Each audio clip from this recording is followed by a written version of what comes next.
Hi, everybody. My name is Palmy Lamsam. I'm an associate marriage and family therapist at Empowered Connections Counseling. And prior to becoming a therapist, I was also a former competitive figure skater, which is always a fun fact to share with everybody. Yeah, so we met at a networking event for therapists Yes. and we ended up talking and I thought it was just super fascinating.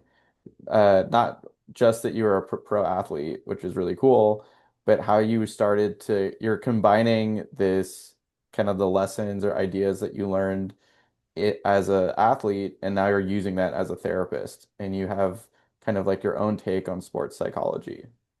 Yes, yes, you are correct. Can you tell me a little bit about your experiences as a pro athlete? I started skating, like ice skating, when I was 7 years old. I think I was the substitute for the Thailand national team when I was 10. Oh wow. Um, a substitute for Thailand national team when I was 10. I was fully on the team when I was 11. And then we kept going. I started training overseas, specifically in California. Since I was 9, I would go every summer. Then I think when I was 14, that's when things like really started to like launch because that was when I won my first national title. And so we were getting like really like super serious about this, like very, Mhm. very serious. A lot of training. New takes on like how to go to school. So like I wasn't really going. I think as I got into high school, there was a lot of compromise with school. Mm. I started doing more like part-time and then we trained more. And then I got into college. Mhm. So I moved in when I was 18, I moved from Thailand to Michigan because I went to undergrad in Michigan State. I did that for like 5 years. So I was like a student Mhm. athlete for 5 years. And then I think I'd say like the winter of 2022, that was when very, I felt very like satisfied with Mm. with like my athletic career. I felt like I had gone to like so many different competitions. I've been exposed to so many different opportunities.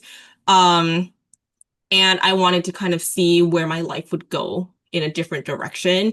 And that was where I applied to graduate school. Mm. So I got into Northwestern's marriage and family therapy program. And yeah, I went to graduate school to get training in therapy. And I always thought like, like it could all, skating and like my work, should be like separate things. Mm. And as the program came to a close, um, I started to think about like, what would I like specialize in? What is something that I could really, that I really understand?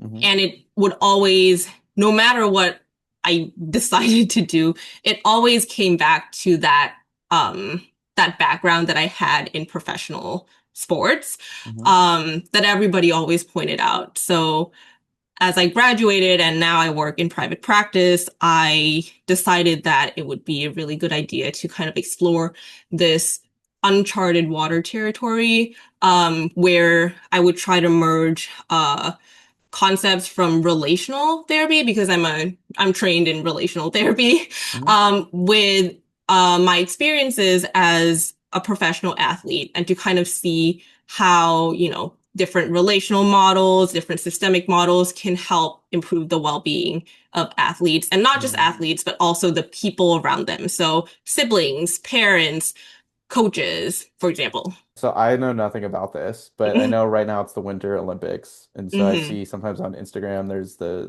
I saw one where this guy did a backflip, which was Ilya Malinin, he did a yeah. backflip. Yep. So that's the type of skating you're doing, right? Where you go out and it's like a performance kind of. Yes, without the backflip. I would say a better depiction of the of what I was doing is Alyssa Liu, what Alyssa Liu was Mm. doing. So she's the Team USA skater who won the women's individual event. So that's what I Mm. was doing. So I was doing Mm. women's single skating for Thailand. What are some of the themes that you see with athletes? What are the kind of unique mental health concerns that someone that was a pro athlete like you or is a pro athlete currently, what are some of those themes that you see? I, from my personal experiences, I would say that the biggest theme that is often not talked about, but really big in the work that I do Mm, is this idea of identity, mm, right? When you specialize in, not even just sports, like when you specialize in something at such a young age, at some point forget, you forget that it's just part of who you are, and it mm, starts to consume you when it becomes who you are, right? mm, Um, and it doesn't help when, let's say you go to a family event or you go to, a gathering with your friends or you go somewhere and the moment that you're introduced, they call you, oh yeah, like you're the skater girl, mm, which was that was my like tagline for a very long time.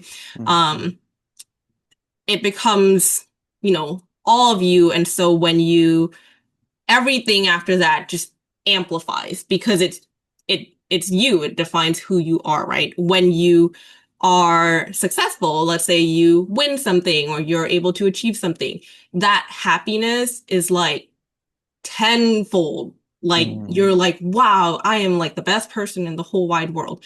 But then let's say you don't have such a great day, which is very common. Very, mm, skaters, athletes, anybody, you'll know that like not every day is a great day. mm, But those not so great days at certain specific moments, such as like when you don't do well in competition or maybe in training and you don't land a skill, you don't do a skill that you want to do. That disappointment and sadness also is amplified like 100 times mm, because it's like, wow, I can't do this, so I suck. And as you come to, let's say, like the end of your career, that is always the hardest part for, like a professional athlete because your identity is so tied to that sport that there's this fear of like, there's excitement, of course. You're excited for like the new opportunities that's going to come, but you can't help but be scared of what's going to come after that, mm, right? Questions like, who am I going to be mm, after after I quit or after I retire? Will I be good because I don't have this anymore?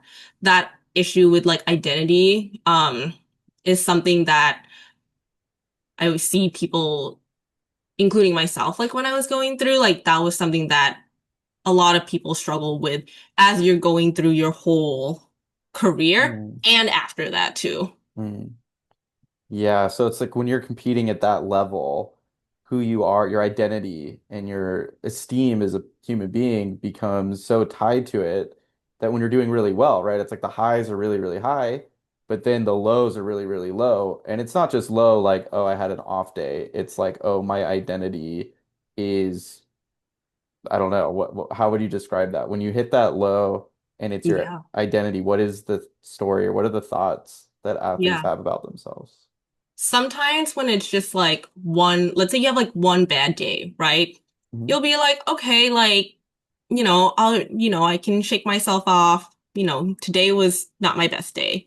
Mm, But it's those like, maybe those days happen. I think like a really good example is, I don't know if you've been following the Winter Olympics, but the guy who did the backflip, Ilan mm, Malanen, mm. he, completely, he did not skate well in the final day of his event. Oh wow. And he was such like a big medal contender. And like that was so tied to his identity. He was the quad god. He was known for this guy who did like all these really crazy stuff. Mm, And that specific day comes and he just doesn't have a great day. And everybody mm, doesn't have a great day. mm, Um, and it just sucks. It feels like the world is ending for you, right? Like mm, it feels like, wow, like I suck. I couldn't do it when it counts. I'm a bad person. I'm a bad athlete. I have mm, no future. And then things just you start to spiral and it gets very catastrophic, right? mm, This also applies to, let's say, let's say maybe you're like an athlete and you're going through an injury and this is like your comeback season. And so you kind of Mm, struggle for an extended period of time. That's another, um, that's a different set of challenge from like doing bad in like one day because now you're not doing so great in like other mm, days. And you kind of have this, it's easy to fall into this feeling of like, wow, I used to be so good. And that was actually a thought that I had like struggled with when I was in high school because I had gone through multiple injuries. Like I would take a break for 3 weeks and then I'd come back and I'd train and I mm. would tear something. I'd tear like a different muscle. It was like I'd Oh my tear a different God. muscle, I'd sprain, I would, strain something. But basically you would have to not train. And then to Mm, come back, you're starting from like zero again. And you just start to feel like, wow, like maybe I'm just like not built for this sport. Maybe I shouldn't do this anymore. And then it just, you know, the rumination happens. You mm, spiral. And because it's so tied to your identity, that self-esteem starts to go down. And now you're like, wow, I suck. And now your mood goes down. It's really hard to enjoy anything outside because mm, you're so down. Your self-esteem is tanked at this mm. point. Yeah, so if in the context of therapy, let's say that you're working with some teenagers that are athletes and they're training to be pro, maybe they even are pro. How would you approach being their therapist in the context of them also having to work really, really hard and putting so much pressure on themselves, Mhm. given their goals? Yeah, that's a really great question. And it makes me think of this one specific phrasing that Alyssa Liu, the girl who recently won, what she said, I'm connected to everything, but I'm not attached to anything. It's amazing how she's only 20 years old and she has like been able to have such high like self-differentiation Mm, in all this. I also really liked when she said that like skating is just like a part of me, but it's not who I am. mm, And so if I was to work with like a professional athlete, a lot of work at the beginning starts with like understanding how intertwined the sport and your identity is, and then kind of slowly begin, unraveling that and understanding like, okay, what about outside of skating? Who are you, not just as an athlete? Who are you as a person, as a sibling, as a student, or maybe you're a parent, as a daughter, as a friend, right? And as you start to be able to unravel all this, you see that you're like a mosaic of all the things in your life. It sounds easy, but to unravel that is like a different set of fear that we're facing. mm, Because now it goes back to what I was saying earlier of like, well, what happens to my identity if I detach myself from that one specific external thing? So there's a lot of addressing your emotions, understanding the narrative that you're talking to yourself so mm. that we can begin to kind of explore all these little parts inside of yourself. I was watching an interview recently with Tom Brady and Daniel Cormier, who I'm Mhm. sure everyone knows who Tom Brady is, but Daniel Cormier is he was a double champ in UFC, so MMA fighter. Um, they were talking about basically the commitment it takes to be at that level of athleticism and the commitment. And I'm wondering, what would you say to somebody that might critique what you're saying a little bit and say, like, you need to embody that spirit where it is your identity to have the motivation and drive to push yourself through the hard moments and the parts where you want to quit, which I'm sure Mhm. you're familiar with that. How Mhm. do you turn that into something that's not toxic, where it's impeding Mhm. on your mental health? Without sacrificing, still taking it seriously enough to compete at the highest level or at the best level that you can. That's a really good, again, a really good question because it's such a big debate in the Mm, athletic world right now, yeah. about, having that balance between, enjoying the sport, but also knowing that it takes a lot of sacrifice to get there. Mhm. My my personal experiences tell me that there were multiple times where I definitely did not want to do it, and I'm really glad that I pushed through. Hmm. It's not really my response to this is that it's not really about what you're doing per se, but I would say it's more about the mindset or like the attitude that you have going into this this commitment.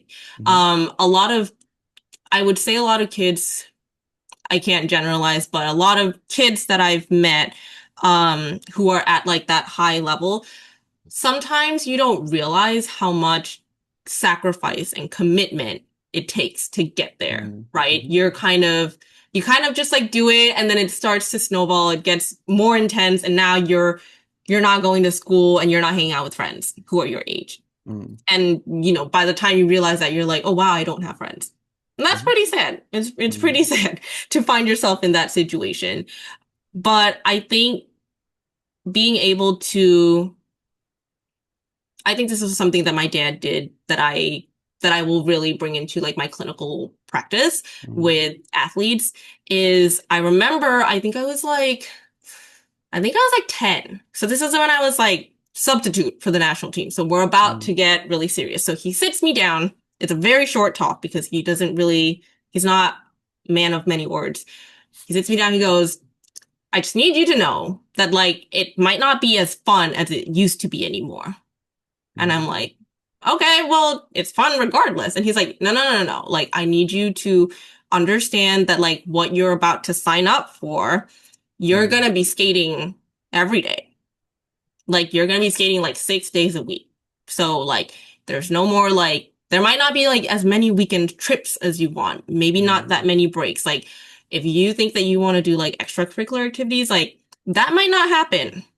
No more after school, like no more chilling after school because it takes an hour and a half. It takes an hour to get to the ice rink from your school Hmm. because, like I said, the ice rink is a very far place from my house. And he's like, and you're gonna be skipping a lot of school. You might not get to hang out with that much friends, and you're gonna be training like multiple hours. You're gonna be doing like strength training. You're gonna be doing like ballet. You might be doing dance. You're gonna be doing a lot of overseas trips. And that is part of, the lifestyle that you're about to sign up for. Hmm. How do you feel about that? And my response was, that sounds fun, which was a very weird response to have. But I think because I like approached it as like, when you approach something as like, this is fun, this Hmm. with like such a positive mindset, something things start to feel more like a challenge, right? And it turns from like this fixed mindset, it turns into a growth mindset where when you're faced with, let's say, like an obstacle or like a hardship, you're able to be resilient and bounce back quicker and Hmm. stronger.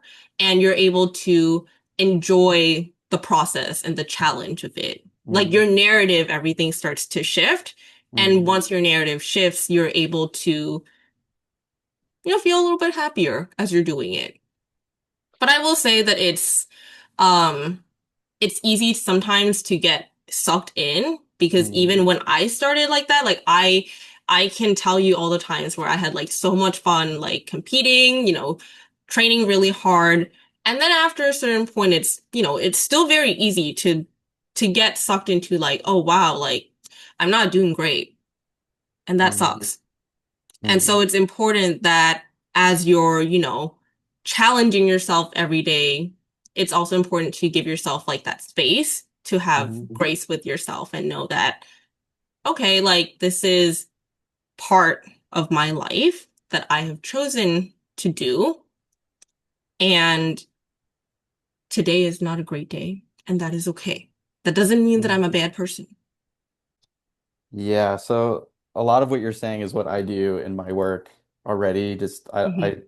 I haven't worked with that many athletes, but this idea of just how you frame your experiences can make a big difference in how you feel and how you Hmm. behave. And so what I'm hearing from you, it reminds me of this quote. It's from Haruki Murakami. He's a Japanese author, but Yes. he wrote a work of nonfiction about running because he's a distance runner. And the Hmm. quote is, uh, pain is inevitable, suffering is optional. Hmm. And I think that gets at the heart of what you're talking about, right? That what your dad was saying to you is like, this is going to be painful sometimes. And Hmm. at the same time, if this is what you want, then it doesn't have to just be suffering, right? You can have pain without the suffering. And I'm curious, what are your thoughts about the line between somebody who's going into an experience like this, an athlete in this context, who's ready for that pain and is ready for 6 days a week and missing out on school trips and all of that? When does that become toxic, where we can still have the drive, but now we're getting into a domain where you think the grace is necessary, where you need to kind of soften that? Hmm. I think it comes back to what I mentioned earlier is when it starts to consume your identity and who you are, right? Mm, Because now you're putting so much pressure on yourself, mm, and that joy and that challenge starts to become work. And there's mm, I can send it to you later. There's a study that was done by an organization that I've been following. I think that they do such meaningful work. It's called True Sport USA.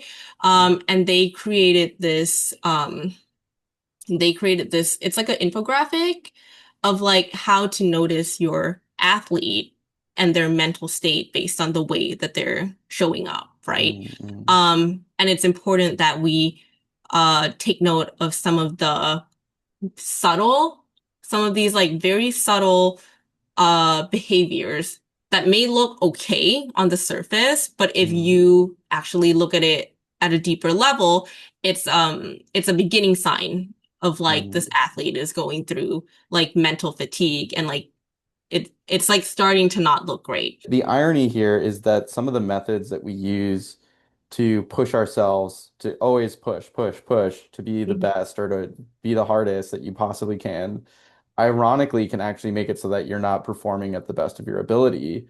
And when you Mhm. take a more holistic view of the human being, their mental health, their physical health, their sleep, their relationships, and all of that, then you can actually lighten the load a little bit and then actually make it so that ultimately this creates an even better, higher performer of an athlete.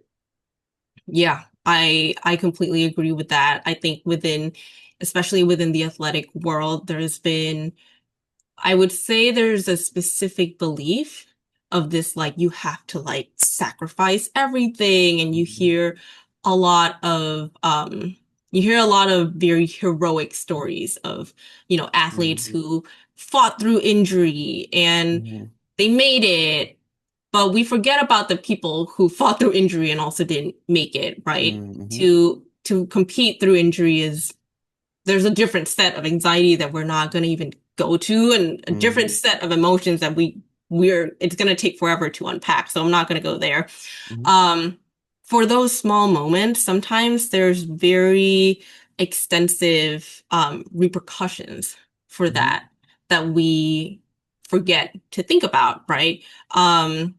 We as athletes, there's this belief that like, oh, if you sacrifice, and you do all this, you're gonna be like great.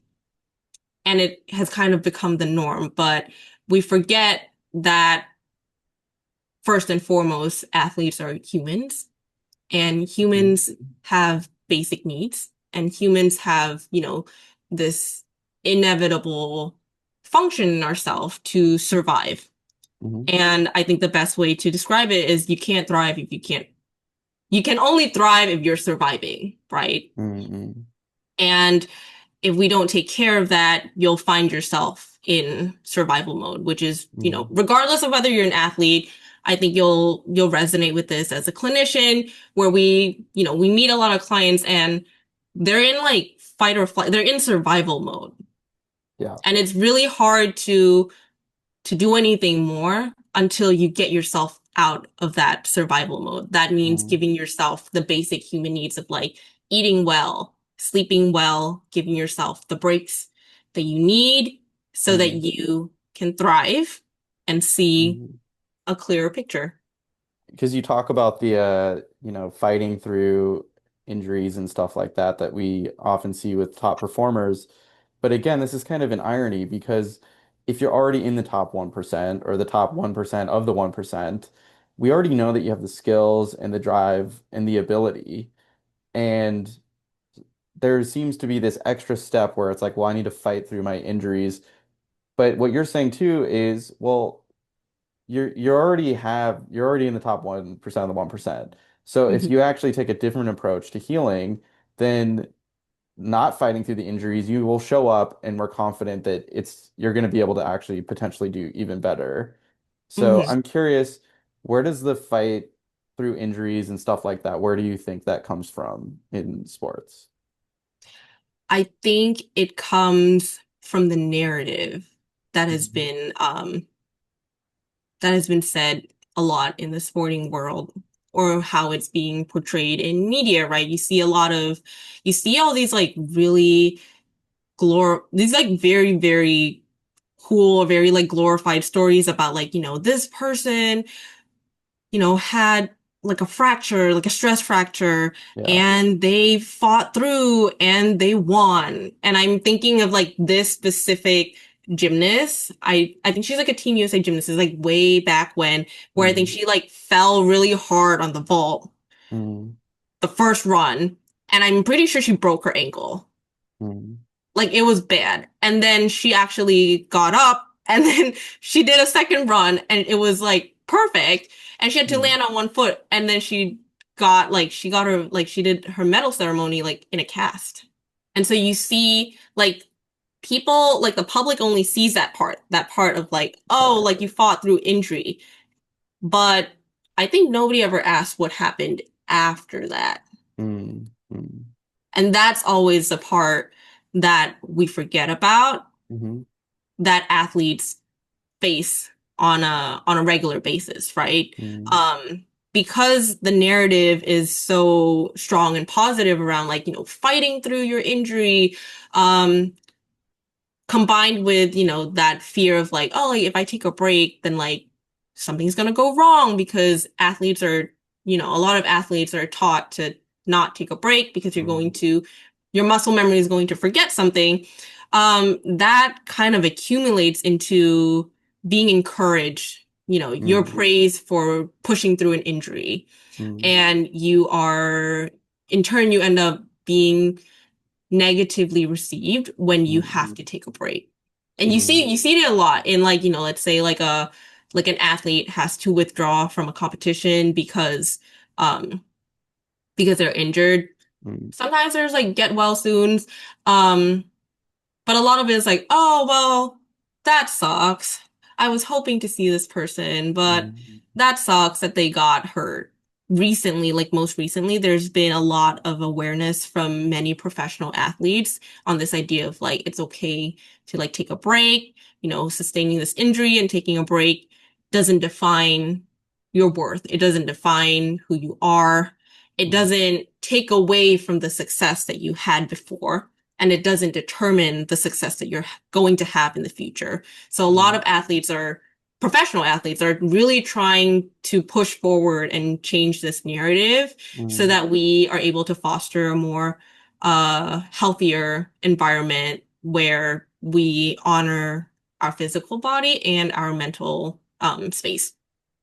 Yeah, I think that's one of those stories that stands out, right? And it's one of those things that will linger in people's minds because of the drama of it, right? Like she broke her ankle and then did the perfect performance.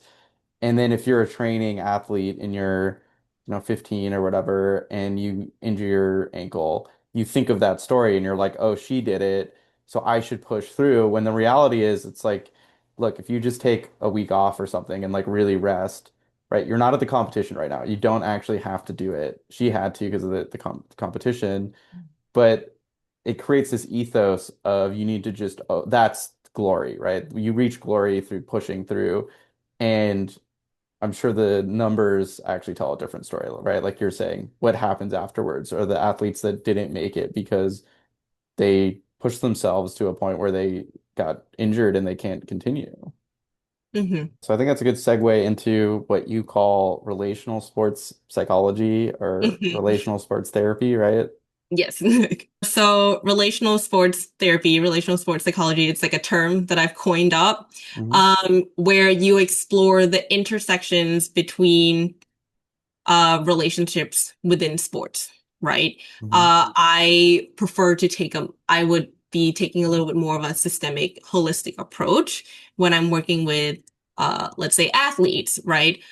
Exploring identity, how all these different parts within yourself interact with each other, because you're exploring the relationship you have with yourself and with the sport and your self-esteem and Hmm. and your mood and whatnot. Hmm. But it doesn't just pertain to just that part of like being an athlete. It extends to the impact of sport on the rest of your life, right? Hmm. How does your experiences in athletics impact the way that you show up in relationships, impact the way that you parent, or the way that you show up at work, or Hmm. you know, how you develop relationships with other people.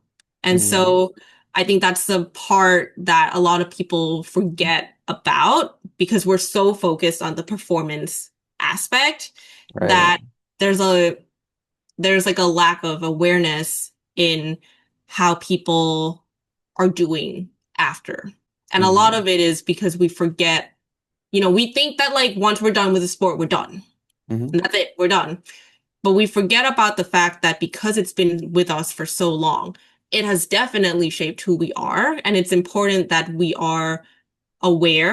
become aware of some of the patterns and habits that maybe we've picked up so Hmm. that we can understand it, see it for what it is, and then decide if we want to keep it or if we want to change it.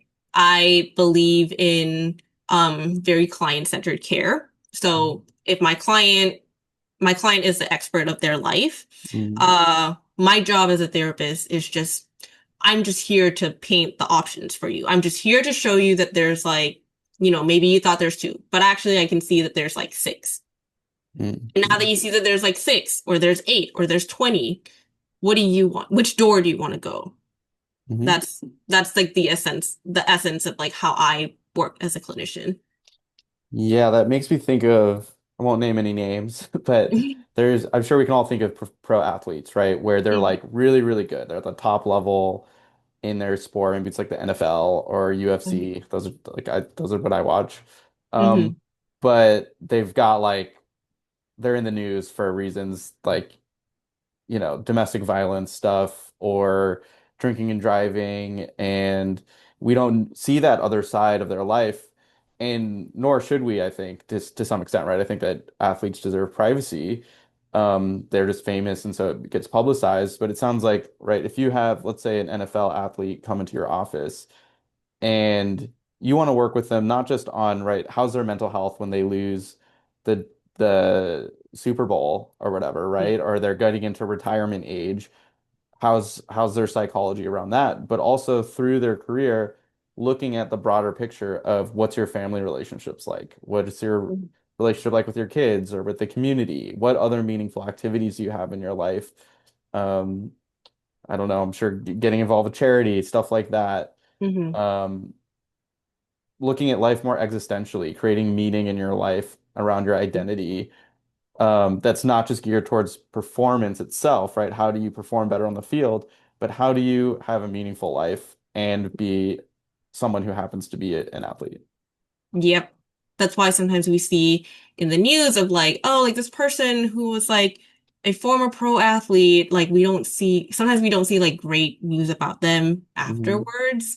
And it's helpful to kind of explore like, okay, is there a pattern to Hmm. all of this? Is there a pattern to the way that you are regulating your emotions, or maybe the way that you are, managing managing your expectations for yourself and other people, and being able to recognize that helps us identify which ones are maladaptive and which ones are maybe helpful. Hmm. um Also, the ones that are maladaptive, that doesn't mean that they're just like bad, like destructive bad, right? It Hmm. just means that it worked at some point. That's like a way that I always describe it to clients is maladaptive coping mechanisms.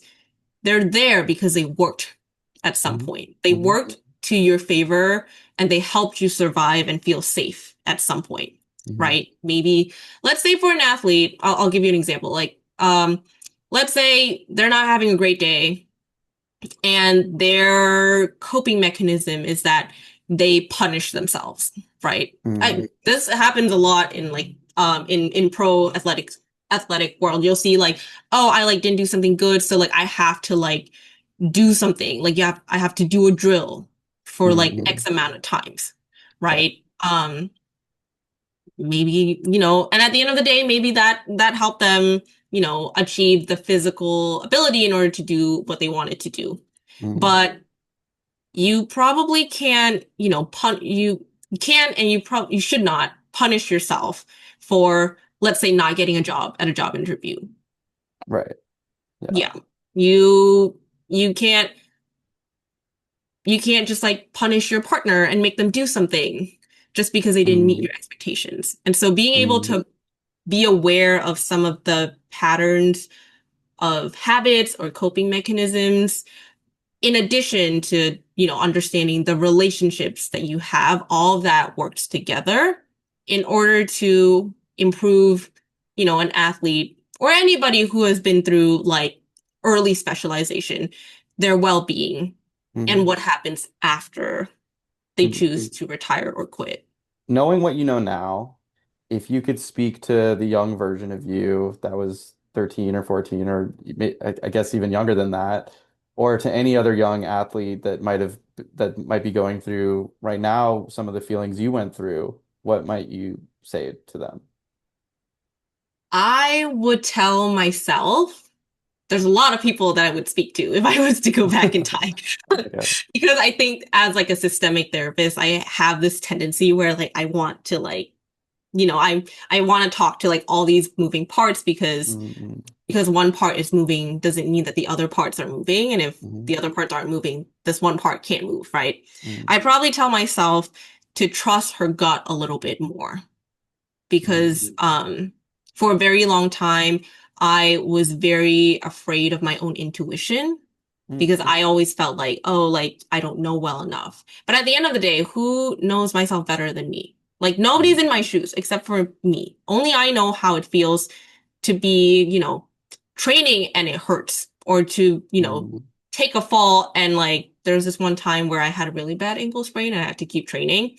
Hmm. It's really, nobody knows the fear of like, oh, if I take one wrong fall, like it's game over. Like I will maybe be in a cast for the next 3 months. From Yeah. 3 weeks, we're going to 3 months. Like Hmm. that's not fun. Hmm. I would tell myself to trust my gut more. And I would probably tell myself to learn to accept my emotions and know that it's okay to have these big emotions. Because for Hmm. a very long time, I would always suppress them. Hmm. And what happens when you suppress something is they explode at some point. Hmm. And so it was really hard for me to learn how to like manage all my thoughts and my emotions and my behaviors because I was always pushing it down. Hmm. And it wasn't until I went to therapy school that I was like, oh, wow, like life is kind of easier when you let yourself, when you let yourself feel angry, when you let yourself feel sad or disappointed, or even happy. Like it's okay to let yourself, feel joy with like a Hmm. little success, right? Yeah, well, it's exciting. You've got a long career ahead of really, really helping people. I Being hope in that is the case. All right, well, thanks so much for doing this. It was so great talking to you. Of course, thank you so much for having me today. I had a lot of fun, just sharing my experiences and really bridging the gap between sports psychology and just mental health.